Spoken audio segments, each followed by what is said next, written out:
Tis et je vais vous présenter la première webconférence de l'ENCHAD sur les tableaux de contrôle. En fait, on va parcourir ensemble la plupart des tableaux de contrôle euh, et on va voir les différentes situations dans lesquelles il y a des corrections ou des justifications à apporter. Alors, aujourd'hui, on est sur la première des trois webconférences que l'on va faire.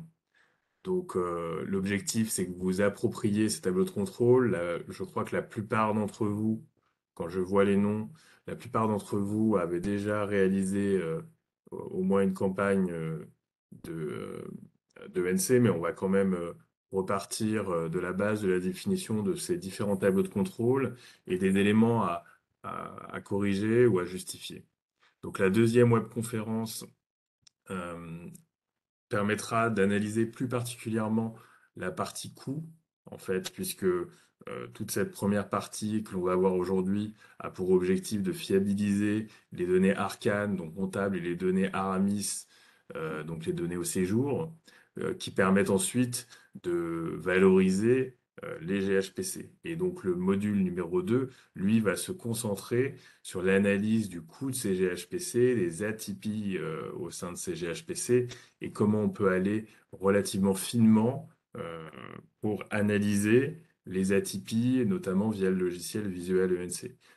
On a souhaité faire un module 2 spécifiquement là-dessus, parce que c'est un élément sur lequel les établissements, même ceux qui réalisent l'ENC depuis longtemps, souvent coupent un petit peu court, ou en tout cas n'analysent pas suffisamment cette partie-là, qui permet quand même d'éviter certaines erreurs parfois de saisie ou qui affectent parfois des coûts assez lourds à certains séjours. Et donc, on a besoin de s'assurer que ces éléments sont suffisamment fiabilisés en analysant ces atypies. Le troisième module, donc la troisième webconférence, elle arrivera à un moment où vous aurez pour la plupart déjà déposé un premier réalisé un premier dépôt de vos données de l'ENC. Et donc on fera un retour sur les erreurs méthodologiques les plus courantes et la façon dont on peut les améliorer. Donc comme ça a été dit, ce support ainsi que l'enregistrement de cette webconférence seront disponibles en ligne si vous voulez le repasser ou si vous voulez que certains de vos collègues puissent l'écouter. Aujourd'hui, ce que l'on va faire, c'est qu'on va voir comment on accède à ces tableaux de contrôle, les ressources documentaires qui sont les références auxquelles se fier pour pour comprendre ces tableaux de contrôle ou pour comprendre la méthodologie de l'ENC. Ensuite, on va voir les différentes thématiques qui sont traitées, comment sont organisés ces tableaux de contrôle, hein. Il y a plusieurs thématiques et notamment trois rubriques que l'on va voir, la rubrique 1, 2 et 3, des tableaux de contrôle qui regroupent des tableaux de contrôle de la même thématique. Donc la première étape, c'est de savoir comment on accède au tableau de contrôle. Eh bien, on y accède à travers la plateforme IENC, dont vous avez le lien sur la diapo. Cette plateforme, elle vous permet de déposer vos données, de commander les traitements, donc la génération de ces tableaux de contrôle, de valider ces données. C'est uniquement une fois que vous aurez validé ces données que les superviseurs pourront y accéder et d'accéder à un certain nombre de restitutions d'informations. Alors, lorsque vous avez lancé les traitements, vous allez voir sur la plateforme la génération des tableaux de contrôle et vous pourrez notamment télécharger tous les tableaux et documents dans un zip global. Vous avez également la possibilité de télécharger le guide de lecture des tableaux de contrôle, hein, donc il va vous donner pour chacun des tableaux de contrôle la façon, comment l'interpréter et comment sont calculés les différentes colonnes du tableau de contrôle. Puis vous avez aussi un document qui regroupe la liste de tous les tableaux de contrôle. Alors l'utilisation, quelque part, le workflow de la plateforme consiste à ce que vous commandiez des tableaux de contrôle, que vous réalisiez un autocontrôle, donc ça c'est vraiment primordial.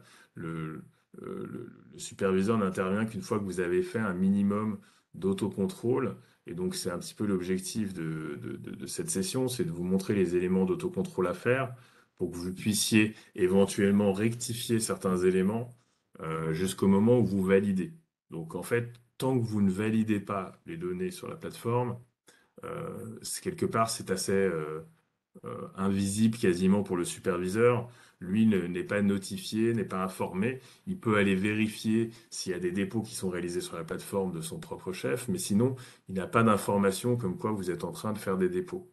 Donc vous pouvez faire des dépôts, commander des tableaux de contrôle, faire votre autocontrôle, puis corriger jusqu'à ce que vous ayez des données qui vous conviennent dans un premier temps, et donc vous allez faire une première validation.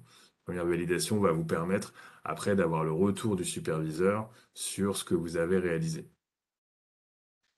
Quand vous faites une première validation, vous pouvez également informer votre superviseur que vous avez, euh, par email, que vous avez validé, et vous pouvez lui apporter certains éléments. S'il y a certains éléments que vous savez que vous n'avez pas encore fiabilisé, sur lesquels vous allez revenir, vous pouvez lui dire, ça vous évitera qu'il vous remonte en détail toute une série d'atypies sur lesquelles vous êtes éventuellement en train de travailler.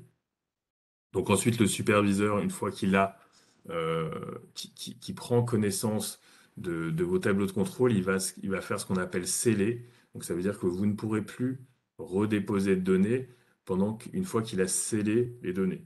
Il scelle les données pour que pendant qu'il les étudie, vous ne soyez pas en train de redéposer une autre version et qu'à la fin, on ne sache plus sur quelle version on travaille. Donc, pendant il scelle, il étudie vos données, ensuite il vous fait un retour avec un certain nombre de demandes de correction ou de justification, et puis il va déceler, et là vous pourrez vous dévalider, ce qui vous permettra de refaire des dépôts, jusqu'à la prochaine fois où vous allez valider, redonner la main au superviseur. Voilà les itérations classiques, hein, la plupart d'entre vous les connaissent, mais je les rappelle. Donc, quelles sont les ressources documentaires sur lesquelles on s'appuie? Eh bien, on va s'appuyer sur... quand vous êtes sur la plateforme, vous avez un certain nombre de ressources qui apparaissent, hein, on en a parlé, les guides de tableaux de contrôle, les listes de tableaux de contrôle aussi, les guides de lecture. Vous avez aussi des liens d'accès qui vous redirigent vers la page ENCHAD de la campagne 2021 sur le site de la TIH, et puis aussi les liens pour télécharger les logiciels notamment Visual ENC, parce que Arcane et Aramis, à ce stade-là, vous les avez en général déjà téléchargés, qui vous permettent donc de consulter toute la documentation. Vous avez également, lorsque vous consultez les tableaux de contrôle, ici des liens, guide de lecture du tableau 1.2, c'est-à-dire que vous êtes en train de lire un tableau, vous voulez vous rappeler comment l'interpréter, vous allez pouvoir cliquer sur ce lien et vous allez avoir uniquement la page du guide de lecture des tableaux de contrôle qui correspond au tableau que vous consultez. Donc il est vraiment primordial de prendre connaissance de ces différentes ressources documentaires. Euh, le document qui résume le plus, on va dire, les nouveautés ou les spécificités de, de la campagne, c'est le document des consignes de mise en œuvre de l'ENCHAD de la campagne 2021.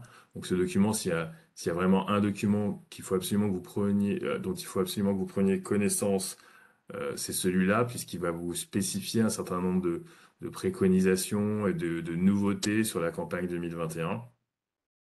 Et effectivement, comme vous avez certainement dû le voir, il y a eu des évolutions au niveau du logiciel Arcane pour avoir un logiciel qui gère à la fois le RTC et le NC. Et donc, par rapport à cette évolution, il y a un certain nombre de changements qui sont expliqués dans ces consignes de mise en œuvre. Ce document, il est disponible sur la page de NCHAD. Il faut absolument que vous en preniez connaissance. Euh,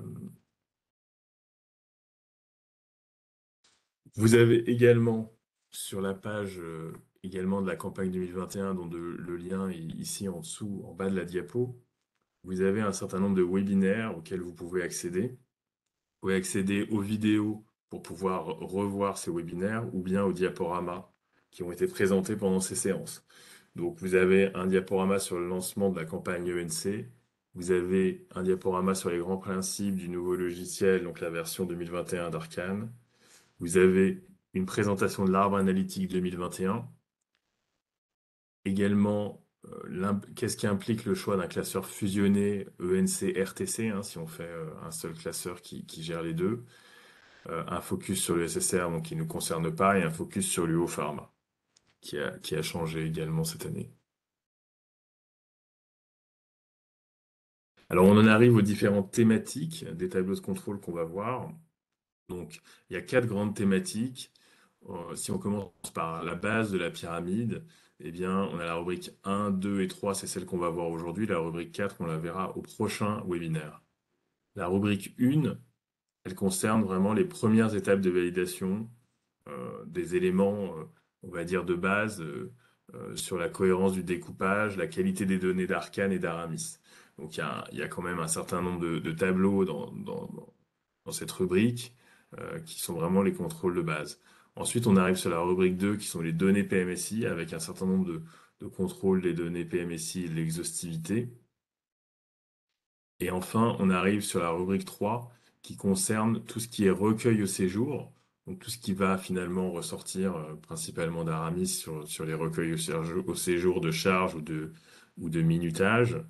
Et enfin, le coût des sections, un certain nombre de sections, notamment la section BCMS de coordination et les sections de logistique, de structure et les immobilisations. Donc, la façon dont ça se présente lorsque vous arrivez sur la plateforme IENC, eh bien, vous avez ces différentes rubriques, 1, 2, 3, 4, et ensuite, vous pouvez accéder aux détails de chacune des rubriques en cliquant dessus. Donc, comme on l'a dit, on va avoir les rubriques 1, 2, 3. Dans la rubrique 1, vous avez, euh, vous pouvez sur la plateforme accéder individuellement aux différents documents. En réalité, vous pouvez aussi télécharger un zip dans lequel il y a quasiment tous les éléments que vous allez retrouver sur la plateforme, hein. Donc, vous pouvez télécharger ce zip et vous retrouverez tous les éléments, ou bien aller sur la plateforme voir directement certains des tableaux de contrôle lorsqu'on voit ici voir. Donc, ça, c'est sur la rubrique 1 avec les premières étapes de validation. Ensuite, on a la rubrique 2 avec les données PMSI, notamment le doc 5, résultat au valide, qui est un document que vous verrez uniquement en ligne, vous ne l'aurez pas dans le fichier Excel qui regroupe tous les tableaux de contrôle. Donc celui-là, c'est important de le consulter ici. Ensuite, aux rubriques 3, on va voir tous ces tableaux, on les a dans le gros fichier Excel qui regroupe tous les éléments. La rubrique 4 de coût des séjours, on la verra principalement dans la prochaine webconférence. Et vous avez au rubrique 5, effectivement, ce fameux tableau qui regroupe l'ensemble des tableaux de contrôle, hein. Donc, il s'appelle, vous avez le nom ici, si vous le cherchez dans le fichier zip, il y a effectivement plusieurs documents, dont celui-là qui regroupe dans différents onglets la plupart des tableaux de contrôle. Donc, on va commencer par la première partie sur la rubrique 1, la première étape de validation. Donc il y a différents éléments que l'on va voir qui sont des éléments de base qu'il faut absolument que vous ayez validé et ou justifié avant d'aller plus loin, puisqu'on va voir notamment sur le découpage. Il faut que vous ayez fiabilisé, validé votre découpage avant d'aller plus loin, sinon il faudra revenir en arrière, refaire des affectations. Donc c'est un point vraiment, c'est vraiment la base de la pyramide. Donc il y a la version des logiciels utilisés, donc ça, de toute façon, c'est une alerte qui sera mentionnée si vous n'utilisez pas les derniers logiciels. C'est-à-dire qu'il y a des versions qui évoluent en fonction éventuellement de corrections de bugs qu'il peut y avoir en cours de campagne. Donc ça, c'est un élément que vous verrez assez rapidement et que vous voyez aussi, puisque vous avez des alertes en principe si vous démarrez Arcane et que vous n'avez pas la dernière version.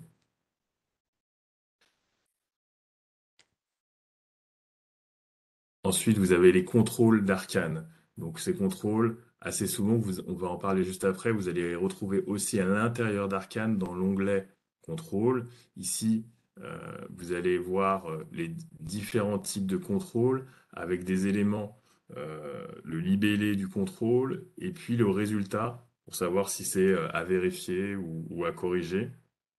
Donc lorsque vous avez les éléments qui s'affichent ici, à vérifier, c'est pas forcément qu'il y a un, un problème. Ça peut persister, ça peut être tout à fait la réalité.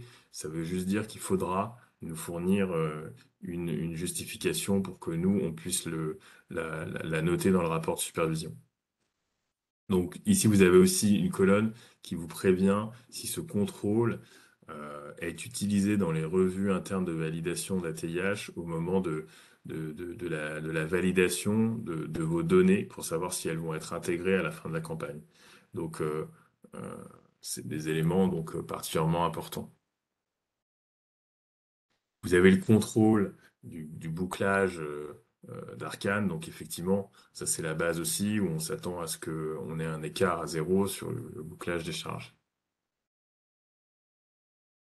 Vous allez avoir un autre contrôle qui est relativement important, c'est de savoir s'il reste un pourcentage de charge important ou non de spécialité pharmaceutique ou de manière générale de, de, de, de charges de produits pharmaceutiques dans la section pharmacie. Donc ça, effectivement, idéalement, ça doit être le plus faible possible. Vous avez un nouveau contrôle qui cette fois contrôle le pourcentage de charge de matériel médical ou d'entretien de matériel médical qui reste sur la section génie biomédical, hein. Donc c'est la même logique que sur la pharmacie, hein. On doit affecter au maximum sur les séjours et raccrocher les charges de séjour et il doit en rester un minimum, même si il y a de manière assez classique toujours un petit reliquat qui peut rester sur la section. Alors, vous avez également le contrôle des charges non incorporables et des produits non déductibles. Donc, on va devoir analyser et on va devoir justifier les différentes charges non incorporables ou produits non déductibles. Donc, si vous avez des montants dedans, il faut pouvoir nous les justifier. Et puis, on a aussi un contrôle, c'est-à-dire qu'on s'attend à ce que si par exemple vous avez fait l'ENC l'année dernière, vous avez reçu une subvention pour l'ENC, donc qu'elle apparaisse en produit non déductible. Et puis on s'attend à ce que si en 2021 vous avez réalisé l'ENC, vous avez probablement eu des charges liées à la réalisation de cette ENC pour les personnes qui ont passé du temps dessus. Et donc on s'attend euh, à retrouver des charges non incorporables de rémunération du personnel. Donc alors, cette année, les charges et les ETP correspondant à la mise en charge, elles sont affectées dans une section d'analyse qui est hors étude ENC. Donc, c'est une section d'analyse qui est différente. Donc, ce qui va se passer, c'est que cette année, en 2021, on va plus retrouver ce montant en charge non incorporable. On verra peut-être celui de l'année 2020, mais on va le retrouver dans cette section hors étude qui va isoler ces charges.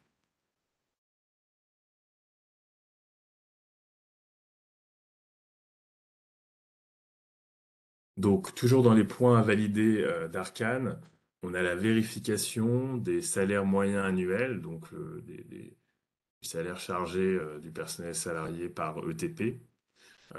On l'a pour le personnel soignant, le personnel autre, le personnel médical, les sages-femmes aussi cette année, et le personnel interne. Donc ici, vous allez voir apparaître en jaune certaines cellules lorsqu'elles dépassent des bornes qui sont fixées ici, hein. Donc, par exemple, pour le personnel soignant, si c'est inférieur à 20 000 euros ou supérieur à 140 000 euros, et ainsi de suite. Donc, si vous avez des éléments qui s'affichent, des cellules qui s'affichent en jaune, ça veut dire que vous avez des coûts atypiques, et donc il va falloir les justifier auprès du superviseur. Donc ça, vous avez la déclinaison pour chaque catégorie de personnel, comme je vous l'expliquais. En réalité, on vous incite surtout à vérifier ces charges, ces charges de personnel par ETP directement lorsque vous faites la saisie dans le classeur Arcane. Donc là, c'est l'onglet ETPR de classeur Arcane. Et ce que l'on vous suggère, c'est de regarder. Vous avez différentes lignes. Là, on a pour illustrer, on vous a montré la ligne coût moyen du personnel soignant. Et vous avez la même chose pour les autres catégories de personnel. Et vous allez retrouver ici les salaires moyens et donc, ce qu'on vous encourage à faire avant même d'aller dans ces tableaux de contrôle, que ça ressorte dans ces tableaux de contrôle, c'est de regarder au sein de cet onglet ETPR, lorsque vous saisissez les ETP, si les salaires moyens sont dans des bornes qui semblent cohérentes. Si c'est pas le cas, il faudra nous le justifier, nous l'expliquer, notamment pour s'il y a des éléments d'astreinte ou de garde qui causent parfois des salaires qui sortent des bornes classiques. Si vous avez des questions, hein, je vous rappelle, vous pouvez dans Q&R, vous pouvez les poser sur Q&R au fil de l'eau. Donc tout à l'heure, je vous en parlais de cet onglet contrôle de cohérence, contrôle dans le classeur Arcane. Cet onglet, il vous donne déjà un certain nombre de contrôles avant même d'arriver au tableau de contrôle. Donc là encore, c'est des éléments d'autocontrôle que vous pouvez faire avant de déposer vos données. Hein, donc avant de déposer vos données, vous avez certains contrôles préalables que vous pouvez faire. On vient de voir les ETPR avec les salaires moyens. Et ici, vous allez avoir une synthèse sur les différents onglets d'un certain nombre d'éléments qui sont soit OK, soit à vérifier, soit à corriger. Et vous avez en particulier ici une colonne de saisie libre dans lesquelles je vous encourage à noter votre commentaire s'il y a une justification ou si vous êtes en cours de fiabilisation de cet élément, puisque ça nous permettra, aux différents superviseurs, lors du contrôle de vos données, ça leur permettra de savoir déjà votre justification sur ce point, donc ça fait gagner du temps à tout le monde.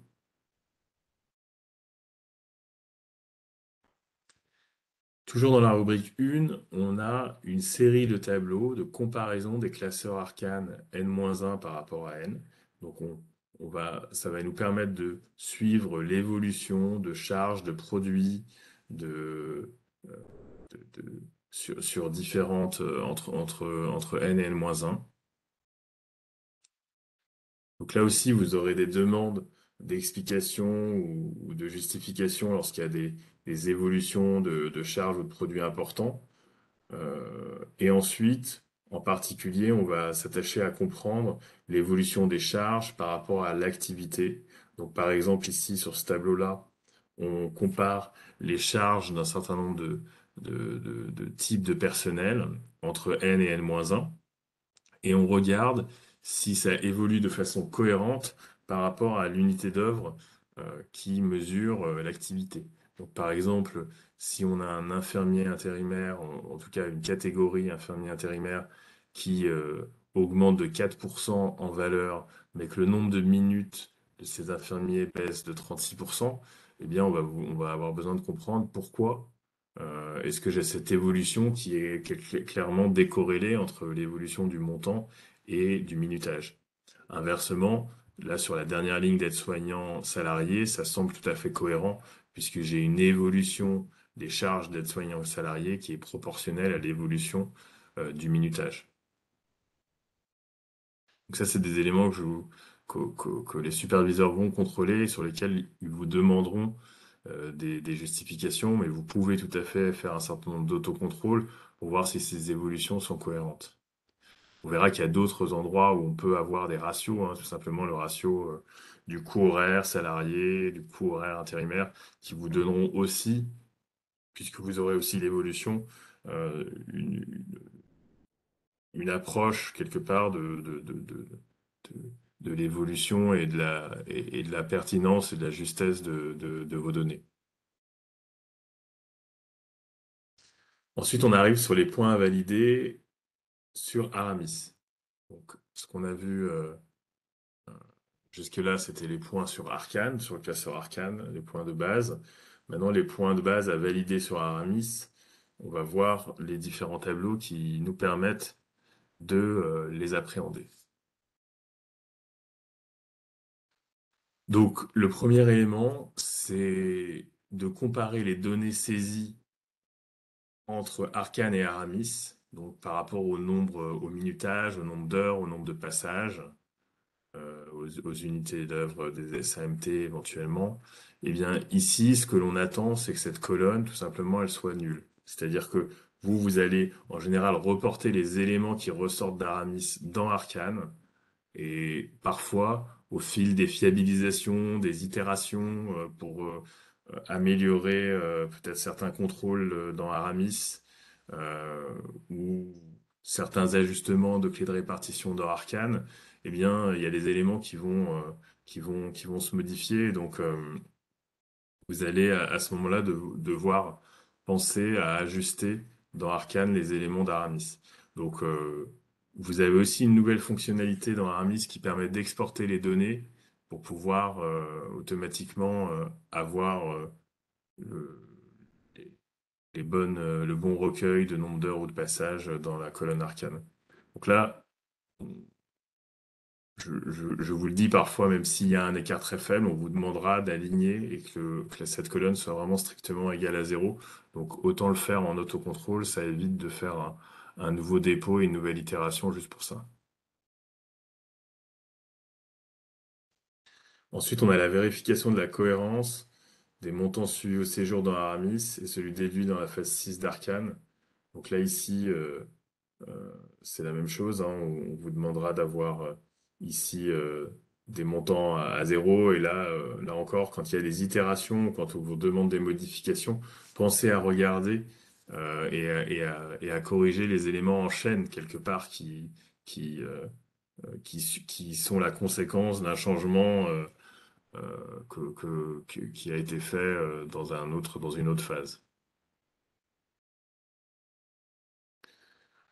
Donc, après ces éléments, je dirais assez basique de contrôle, on en arrive sur des éléments, ça c'est un élément assez primordial, c'est le taux de suivi au séjour, hein. Donc il est primordial pour vous aussi parce que il fait partie de la charte qualité et que l'on a des exigences de taux de suivi. Donc là en particulier, c'est le taux de suivi de certaines dépenses, hein, de charges de domicile.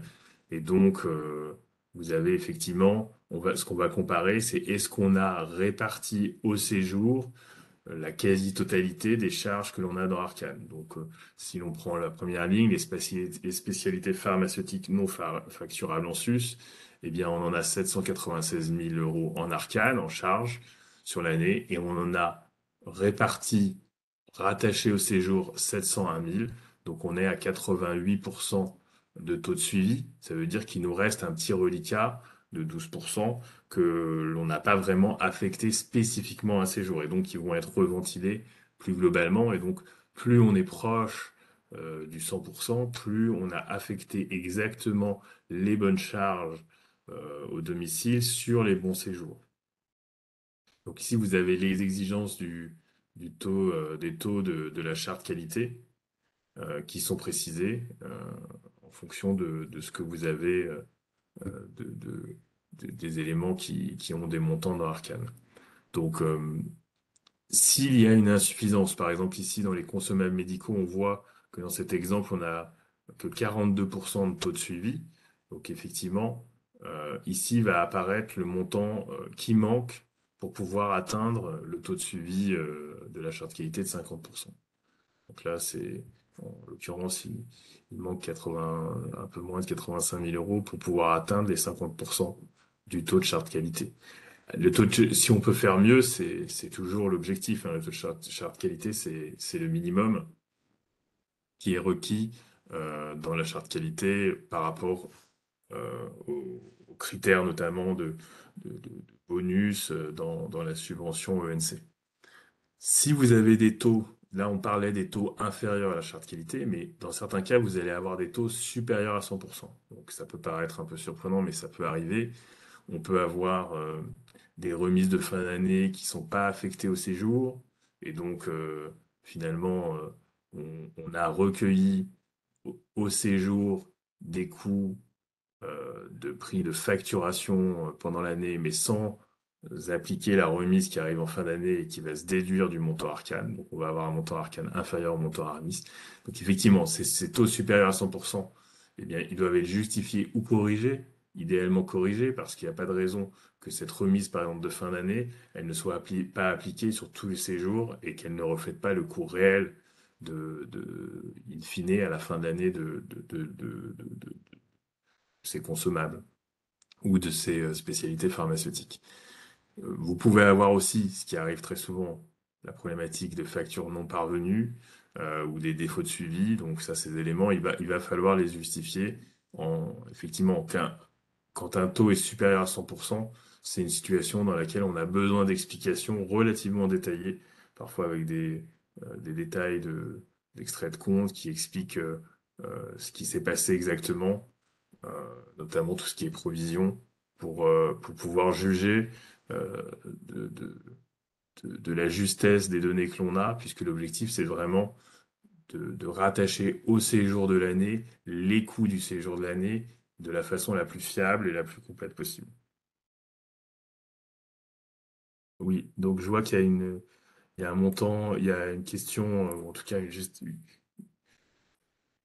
commentaire de Corinne Candel. Bien souvent, ce sont les montants liés aux factures non parvenues. Effectivement, il y a les factures non parvenues, il y a la provision de ces factures non parvenues, et selon si on a bien, plus ou moins bien provisionné, plus ou moins bien suivi ces éléments, eh bien, on peut avoir parfois des justifications, mais le but, c'est de suivre ce process de facture non parvenue et, et d'être capable de le justifier en essayant de ne pas polluer les données de l'année en question.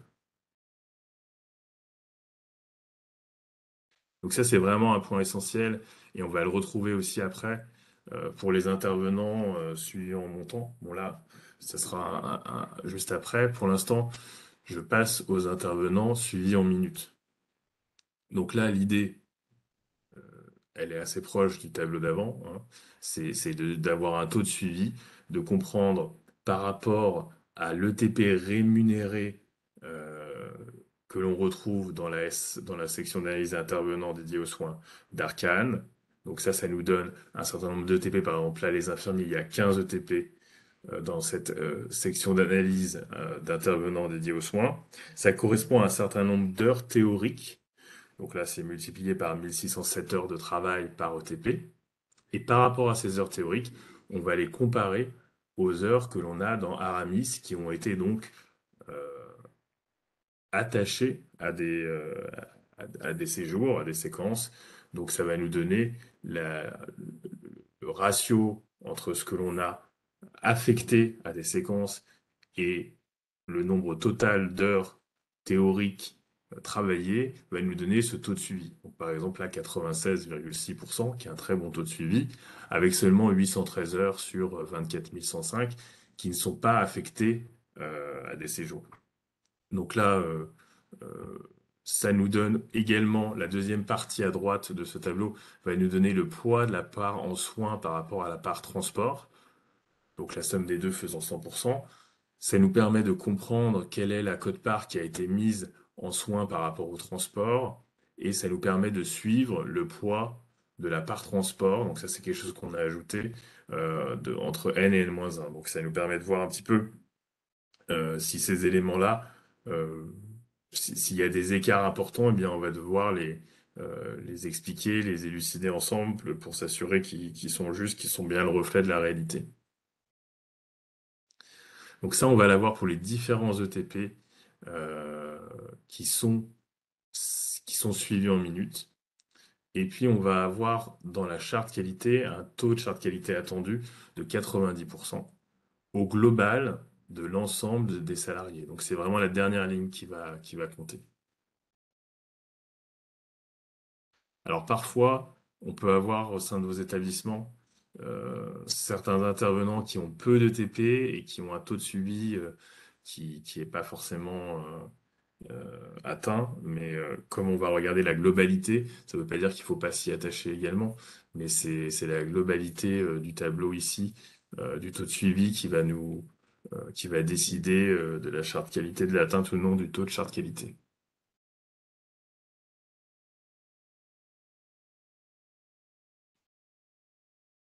Donc, ce qu'il faut particulièrement vérifier et ce sur quoi il faut particulièrement s'attacher sur ce tableau, je vous l'ai expliqué, c'est lorsque les taux de suivi sont inférieurs à la charte qualité. Alors, également, je dirais même si c'est pas euh, même si la charte qualité s'applique sur la totalité des intervenants, on vous demande quand même de nous justifier, de nous expliquer s'il y a des taux de suivi inférieurs sur un intervenant spécifiquement. eh bien, de nous expliquer pourquoi et d'essayer de voir dans quelle mesure vous pouvez améliorer ces taux pour l'année d'après, la campagne d'après. Ensuite, un élément qui a un impact particulier, c'est notamment le temps dédié aux soins et au transport. Vous allez affecter une part dans Arcane sur soins et transport dans ces sections-là et une autre part sur les sections de coordination BCMSS. Donc là, vous pouvez avoir éventuellement une quote-part du temps de ces intervenants qui peut être affecté sur la sous-section BCMSS charge intervenant pour les temps de coordination, donc qui correspond à une quote-part du temps des personnels salariés qui travaillent habituellement au domicile des patients, par exemple les infirmiers, les aides-soignantes, mais qui ont des temps liés à des phases de coordination médicale, soignante ou sociale. Donc bien évidemment, c'est des éléments qu'on va retrouver après quand on va analyser la section de coordination BCMSS. Euh, je dirais que euh, dans certains cas, on n'a pas de temps du tout affecté sur cette section, donc on aura besoin aussi que vous nous l'expliquiez ou que vous nous le justifiez. Et dans d'autres cas, on pourra avoir des temps assez importants et on aura besoin aussi de le justifier et de voir l'évolution d'une année sur l'autre. Que vous comprenez bien qu'il peut y avoir, plus on va mettre du temps de coordination, plus on va éventuellement améliorer son taux de suivi, puisqu'on va retirer du temps dédié aux soins ou au transport qui, lui, est minuté et comparé à ce qu'il y en a dans Aramis. On a également la section personnel autre, en particulier pour les psychologues, puisque cette section, c'est toujours la coordination, et cette fois notamment pour la psychologue. Donc si elle a du temps au bureau, et bien là aussi, on va retrouver ce temps en BCMSS personnel autre. Et donc, euh, ça permet d'avoir un taux de suivi pour la psychologue qui est le juste reflet de son activité, qui n'est pas toujours et qui n'est pas toujours à 100% sur le temps dédié aux soins. Donc là encore, si vous ne mettez pas de temps en personnel hôte pour la psychologue, eh bien, ça sera quelque part une question qu'on va vous poser parce que ça semblera un petit peu atypique par rapport aux situations qu'on rencontre habituellement.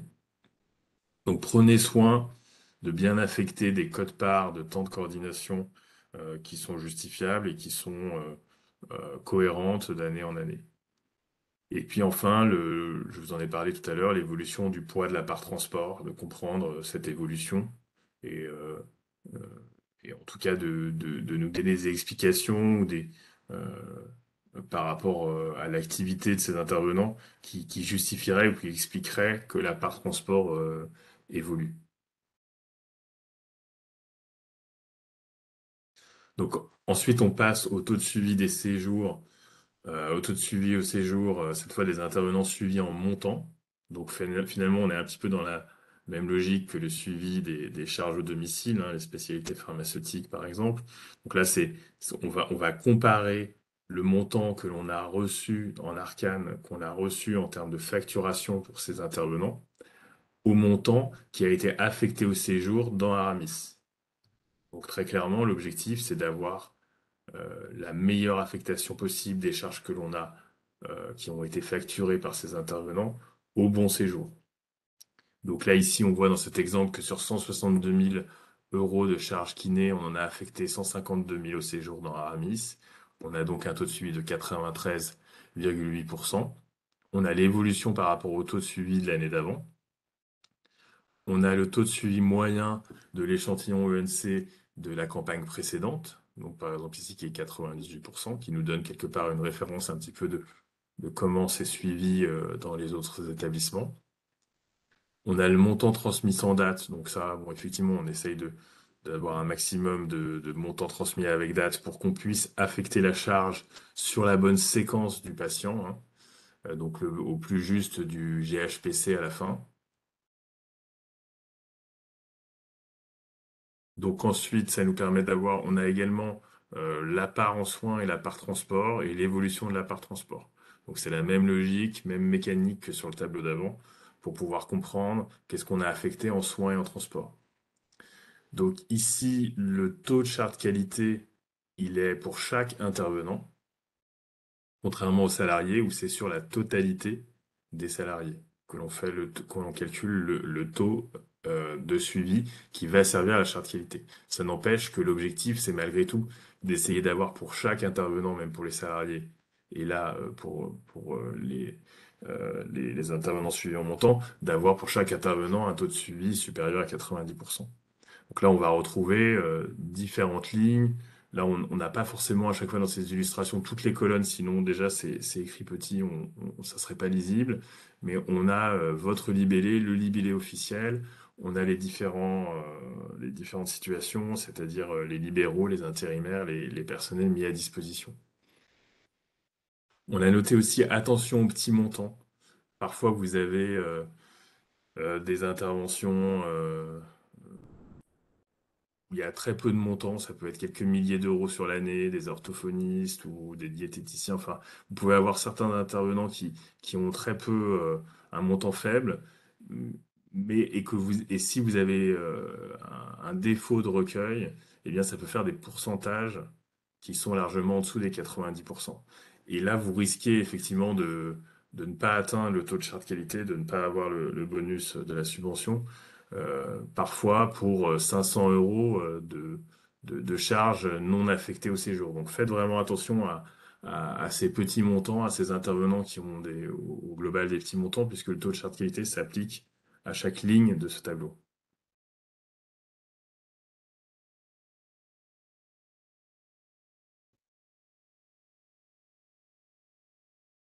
Donc là, on a un temps d'échange. Et ce qu'il y a jusqu'à ce stade-là,